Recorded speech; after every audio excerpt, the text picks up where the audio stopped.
Imagina a seguinte cena. Faltam uns 20 minutos para a entrega daquele projeto que vai definir o trimestre inteiro. Nossa, bate até um ataque cardíaco só de pensar. Pois é.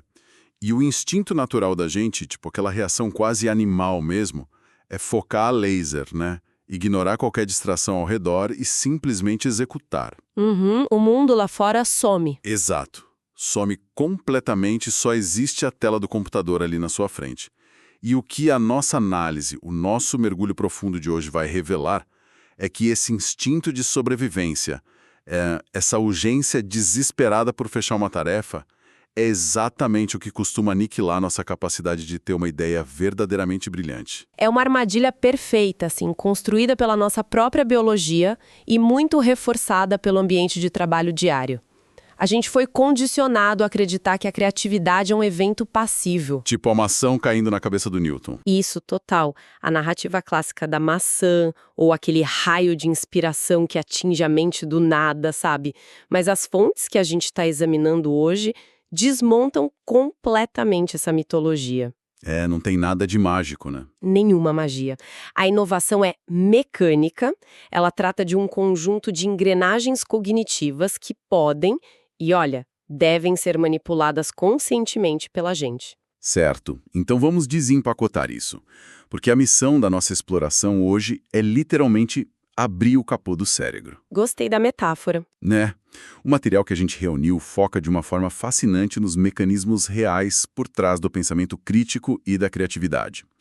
E assim, para quem nos ouve agora, seja alguém que está tentando desatar um nó estratégico lá no escritório, ou desenhar um novo rumo para a carreira, ou só buscando ter um intelecto mais afiado mesmo. Que é o que todo mundo quer, no fundo. Com certeza. Entender como essas engrenagens funcionam é o maior atalho possível para a clareza. Não é sobre tentar pensar em coisas diferentes. É sobre mudar o jeito como a máquina opera. E o ponto de partida para essa mudança de operação é reconhecer que a criatividade não é uma ação isolada. O material traz uma ideia muito boa de um motor de dois tempos. Um motor duplo. Isso. A inovação exige duas metades distintas de pensamento que, e aqui mora o grande perigo, são naturalmente antagônicas. A gente está falando daquela tensão constante entre o pensamento divergente e o pensamento convergente. Tá, vamos colocar isso em termos práticos para ficar palpável. O pensamento divergente é aquela fase de pura geração de escolhas. É o momento de abrir a represa, né? Totalmente. Escancarar as portas. A regra fundamental aqui é expandir as possibilidades ao máximo, forçando a mente a aceitar qualquer ideia, por mais absurda ou impraticável que pareça logo de cara. É a suspensão total e absoluta do julgamento. E a mecânica por trás disso é o que mais importa. Quando a gente suspende o julgamento, a gente desativa a amígdala. Que é aquela parte do cérebro que funciona como um alarme. Certo. Exatamente. É a parte que grita, nossa, isso é arriscado, ou isso vai dar muito errado. O pensamento divergente exige um ambiente interno de segurança psicológica completa. Só assim a mente consegue buscar aquelas referências distantes e criar conexões que não são óbvias. Mas, claro, a gente não pode viver para sempre nesse estado de viagem solta. E aí que entra a segunda metade do motor. O pensamento convergente. Que é, na prática, a tesoura. Né? A famosa tesoura. É a fase de fazer escolhas, de olhar para aquele caos de ideias geradas e começar a julgar, avaliar, testar a viabilidade e cortar o excesso até sobrar a melhor decisão possível. E para visualizar bem essa dinâmica, eu gosto de imaginar a preparação de um prato completamente novo. O pensamento divergente é aquele momento de abrir a despensa e a geladeira, pegar todos os ingredientes possíveis, tipo frutas, carnes, temperos exóticos, doces, e jogar tudo em cima da bancada da cozinha. Sem critério nenhum. Sem critério. Porque se a preocupação for, será que o sabor vai combinar logo de cara? O resultado vai ser cozinhar aquele mesmo arroz com feijão de todo dia. Com certeza. Aí o pensamento convergente é o momento seguinte, né? Olhar para aquela montanha caótica de comida, usar o paladar e a técnica para descartar o que não faz sentido e finalmente acender o fogão para cozinhar algo real. Essa analogia funciona perfeitamente, porque ela ilustra a dependência mútua entre as duas coisas. Se você não jogar os ingredientes na bancada, não tem matéria-prima nova para trabalhar. E se não tiver a seleção implacável depois, o resultado é uma gororoba que ninguém consegue comer. Exato, uma gororoba intragável. E aqui a gente chega no grande colapso apontado pelas nossas fontes. O mundo corporativo e até os nossos sistemas de produtividade pessoais, sabe? Eles valorizam quase que exclusivamente o pensamento convergente. A ordem é sempre avaliar, julgar e decidir o mais rápido possível. Sempre a pressa por resultados. Mas aqui, olha, eu preciso puxar o freio e trazer a realidade implacável do dia a dia. Porque no mundo real, a pressão é brutal. A gente tem metas para bater, tem clientes perdendo a paciência, caixa de entrada lotada. A vida como ela é. Pois é, e sob essa ótica, jogar todos os ingredientes na bancada não é visto só como bagunça, é visto como um luxo irresponsável. Tipo, quem é que tem tempo pro caos divergente quando o jantar precisa ser servido em 10 minutos? Parece impossível, né? Não é coisa mais lógica e racional do mundo pular direto pra convergência e ser pragmático? Olha, a lógica imediata parece fazer muito sentido. Mas a longo prazo, isso é uma receita certa para a mediocridade. O material é muito incisivo sobre isso. Explica melhor. Mecanicamente, se a fase divergente é cortada logo de cara porque parece uma perda de tempo, o que sobra para o pensamento convergente avaliar? Só o que já estava lá. Exatamente. Apenas as ideias velhas, as soluções que já estão frescas na memória de curto prazo. Tentar inovar pulando a divergência é como, tentar espremer suco de um limão que já foi espremido ontem. Nossa, pior que é bem isso. Verdadeiramente complexo exigia, sabe? Entendi. O sucesso depende obrigatoriamente de ter um volume vasto e novo de opções para julgar, Sem opções novas não tem inovação real. o que nos leva direto para a raiz dessa nossa pressa desesperada. Porque essa alergia que a gente tem ao tempo gasto na divergência nasce da nossa obsessão por resolver o aqui e agora. O que os documentos chamam de excesso de pensamento concreto. E a cura, por mais contraintuitiva que seja, é abraçar o pensamento abstrato. E essa é a segunda grande mudança de engrenagem que o material traz. O pensamento concreto é a nossa configuração padrão durante uma crise ou sob pressão de tempo. É aquele foco microscópico, né? Isso, o foco no problema tangível que está bloqueando a nossa frente agora. Ele lida com os fatos inegociáveis do momento. O texto até traz um exemplo que dói de tão real. É olhar para a agenda e pensar: eu tenho um prazo inegociável para entregar esse projeto na terça-feira. Clássico. Na mente de quem está no modo de execução concreta, esse prazo da terça-feira é uma parede de tijolos intransponível.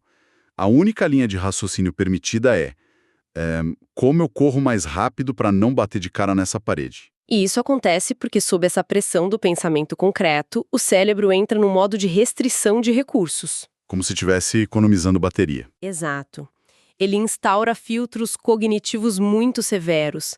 Ele bloqueia ativamente qualquer informação periférica que não contribua diretamente para bater a meta de terça-feira. Mas, para que o pensamento superior aconteça, o material propõe uma coisa radical: recuar e mudar para a marcha do pensamento abstrato. Tá, e como é isso na prática? Em vez de perguntar como entregar mais rápido, a mente abstrata questiona a própria estrutura da parede de tijolos. A pergunta passa a ser: os prazos são realmente a melhor maneira de organizar e realizar projetos? Peraí, imagina a cena. O chefe cobra o relatório e a pessoa responde: sabe, chefe, eu decidi ignorar a terça-feira para refletir profundamente sobre a construção social da urgência e a validade filosófica dos prazos. Seria demissão por justa causa na hora. Com certeza. Soa como uma heresia completa no mundo corporativo tradicional. Mas o legal é que o material não propõe isso como uma rebelião vazia, né? Ele propõe um exercício mecânico muito específico. É um método. A sugestão é: diante de um problema concreto e iminente, claro, desde que ele não seja literalmente uma emergência de vida ou morte num hospital, a gente deve prometer a nós mesmos adiar a solução por 1 ou 2 dias. Dá um respiro. Isso. E durante essa janela de tempo, a gente deve deixar a mente vagar amplamente sobre os aspectos abstratos daquele problema. O texto garante que os resultados dessa pausa surpreendem muito. Mas eu quero dissecar isso com você. Vamos lá. Como que, física e neurologicamente, ignorar um problema por 48 horas e ficar divagando resolve alguma coisa. A mágica, quer dizer, a mecânica da coisa está na forma como as redes neurais se comunicam. Quando a ameaça imediata do prazo é removida através dessa promessa consciente de adiar o problema, aqueles filtros rigorosos que a gente mencionou simplesmente se desativam. O cérebro relaxa. Ele sai do estado de alerta vermelho. E aí aqui entra em cena a chamada rede de modo padrão do cérebro. Que é ativada quando? Ela é ativada justamente quando a gente está com a mente vagando. Tomando banho, caminhando ou só olhando pela janela do ônibus, sabe? Nessa fase abstrata, a mente começa a fazer o que a neurociência chama de busca associativa solta. É tipo como se, em vez de olhar pelo buraco da fechadura, a gente abrisse a porta inteira do quarto. É a imagem perfeita, mas com um detalhe crucial. A mente começa a vasculhar memórias, conceitos e informações de áreas completamente não relacionadas ao problema original. Ah, entendi. Fazer cruzamentos improváveis. Isso! Ela cruza os dados daquele documentário sobre formigas que você viu no mês passado com uma conversa banal de corredor e de repente aplica isso ao problema de logística lá da empresa. O pensamento concreto tenta forçar a peça do quebra-cabeça a encaixar na marretada. Batendo até caber. É.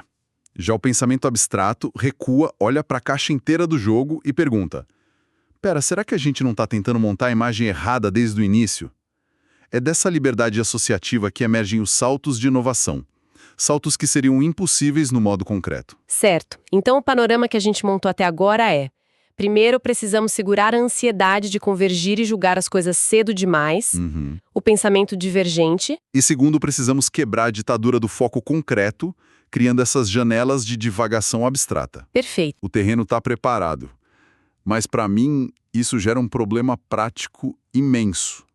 Quando a gente abre esse espaço abstrato gigante, a gente corre o risco de ficar só flutuando no vazio, né? Sem dúvida. Como é que a gente ancora esse pensamento para tirar algo útil sem voltar para o imediatismo de antes? E é aqui que a nossa análise chega na ferramenta final do material.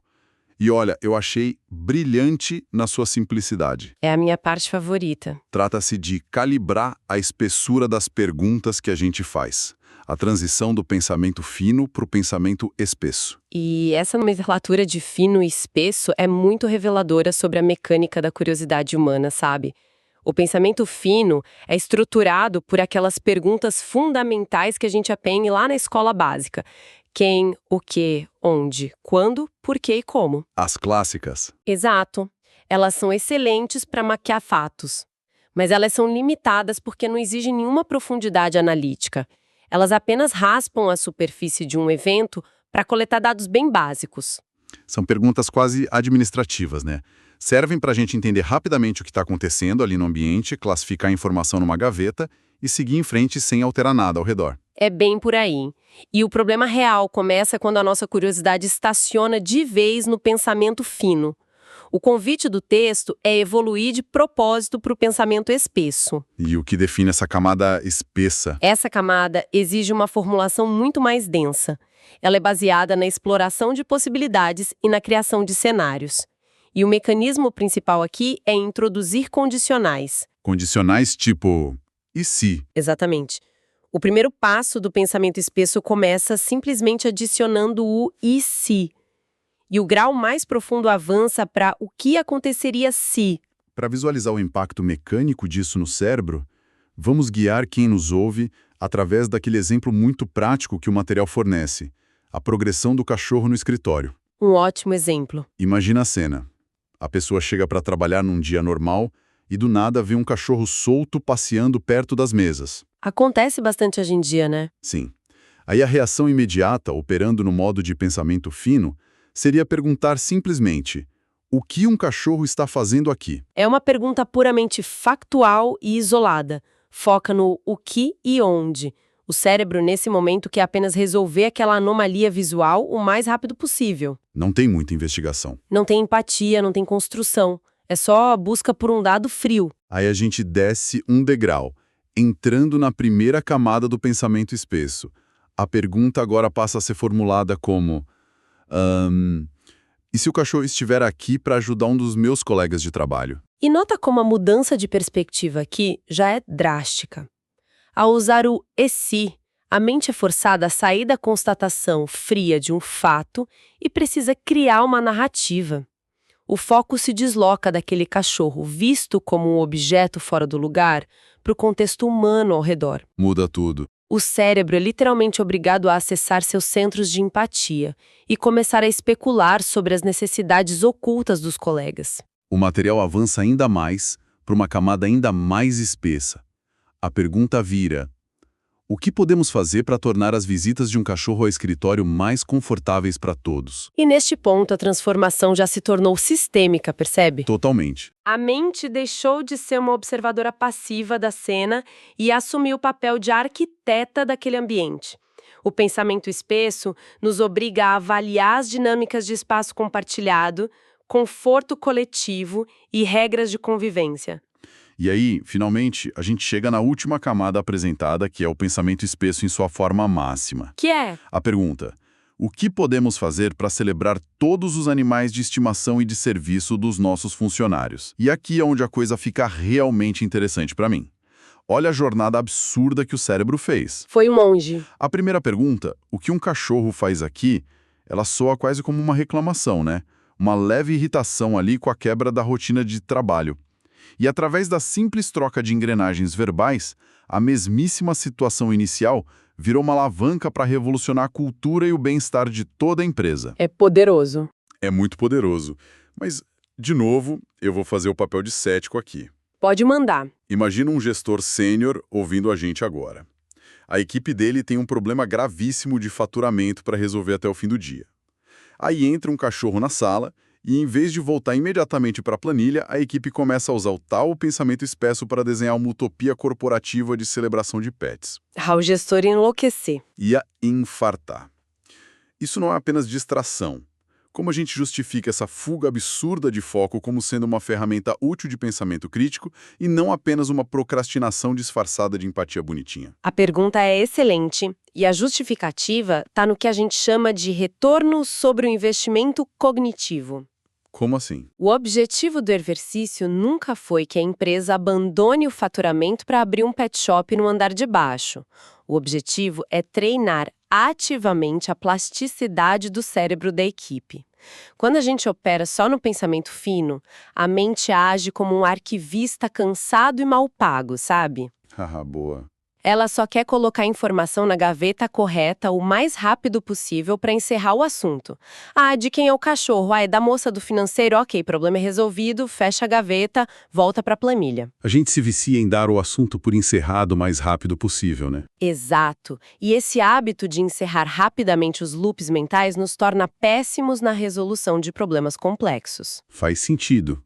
A gente desaprende a pensar longo. A mecânica do pensamento espesso introduzindo aquele "o que aconteceria se?", ela proíbe o cérebro de fechar a gaveta na hora. Ela exige que a mente mantenha a pergunta ativa e procure pelas ramificações de longo prazo. Isso fortalece fisicamente as áreas do cérebro responsáveis pela predição de cenários, planejamento abstrato e visão sistêmica. Caramba, então é como uma musculação mental. Literalmente. Ao treinar a formulação de perguntas espessas, mesmo numa situação trivial como a do cachorro, a equipe desenvolve um músculo mental que vai ser estritamente necessário para aplicar essa mesma visão sistêmica lá na hora de resolver o problema grave do faturamento. Ou seja, o pensamento fino enxerga apenas a gota d'água caindo. E o pensamento espesso mapeia todas as ondulações que essa gota vai criar ao longo de todo o lago. Nossa, isso conecta perfeitamente todas as pontas da nossa análise de hoje. Se a gente parar para observar o quadro completo que o material desenhou, fica muito claro que não estamos falando de conceitos etéreos ou papo de autoajuda. Longe disso. Pensamento divergente e convergente, pensamento concreto e abstrato, pensamento fino e espesso. Isso é, na verdade, um painel de controle operacional do nosso intelecto. Um manual de instruções. Exato. E num cotidiano que é marcado por urgências constantes, notificações pipocando e demandas infinitas, dominar essas transições é o que permite a gente escapar da reatividade. Trata-se de ganhar autonomia sobre o funcionamento da própria máquina. Formular perguntas usando essas ferramentas é o verdadeiro caminho para dominar o pensamento crítico de alto nível. E o valor prático dessa clareza é inestimável para qualquer profissional hoje. Compreender esses mecanismos evita que a mente caia na armadilha de tentar resolver um problema sistêmico usando ferramentas de foco imediato e raso. Dá à pessoa a capacidade de diagnosticar onde o raciocínio dela ou da própria equipe está travado e aí sim ajustar as marchas de acordo com a real necessidade do desafio. E isso nos leva a uma reflexão final. Uma provocação sobre o impacto prático de tudo isso, que eu acho que vai até além das anotações que a gente discutiu hoje. Qual seria? Pensa bem, nós vivemos imersos em estruturas sociais, educacionais e corporativas que foram desenhadas para premiar, de uma forma quase fanática, apenas o lado pragmático dessas equações todas que a gente viu. Ah, sem dúvida, o sistema recompensa a pressa. Nossas escolas e empresas dão medalhas e promoções para quem domina o pensamento fino e memoriza fatos rápidos para passar uma prova numa reunião. Aplaude-se de pé quem usa o pensamento concreto para entregar a meta exatamente na terça-feira sem questionar nada. É o funcionário do mês. Exato. E o sistema inteiro gira em torno do pensamento convergente, cortar opções rápido, minimizar riscos e decidir sem demora. A máquina exige uma eficiência cega da gente. E pune quem tenta sair disso. Pune mesmo. Então a grande pergunta que fica martelando na minha cabeça é: que curas médicas, que inovações tecnológicas gigantescas ou que soluções vitais para as nossas carreiras e para a nossa sociedade nós estamos deixando de descobrir todos os dias simplesmente porque a gente considera o pensamento abstrato, divergente e espesso como uma mera ineficiência ou uma perda de tempo? É profundo isso. Talvez a gente esteja passando tempo demais focados em construir abrigos perfeitos e imediatos para nos esconder da tempestade. E esquecemos completamente de ter a paciência necessária para construir um para-raios capaz de capturar aquele verdadeiro momento de genialidade. Fica aí o convite, claro, para que, ao longo dos próximos dias, quem nos ouve observe seus próprios padrões mentais. Excelente exercício. Como pressão para julgar rápido demais aparecer, ou quando a ansiedade pelo prazo urgente tentar dominar tudo, pause. Permita-se abrir aquela represa divergente que a gente falou. Afaste-se para o nível abstrato e engrosse a espessura das suas perguntas. Porque, como a nossa exploração de hoje deixou muito claro, dominar a própria mente muda completamente o resultado final do jogo. Foi uma análise excepcional hoje. Sem dúvida nenhuma, dissecar essa engenharia do pensamento traz uma clareza renovadora para todos nós. Até o nosso próximo mergulho profundo.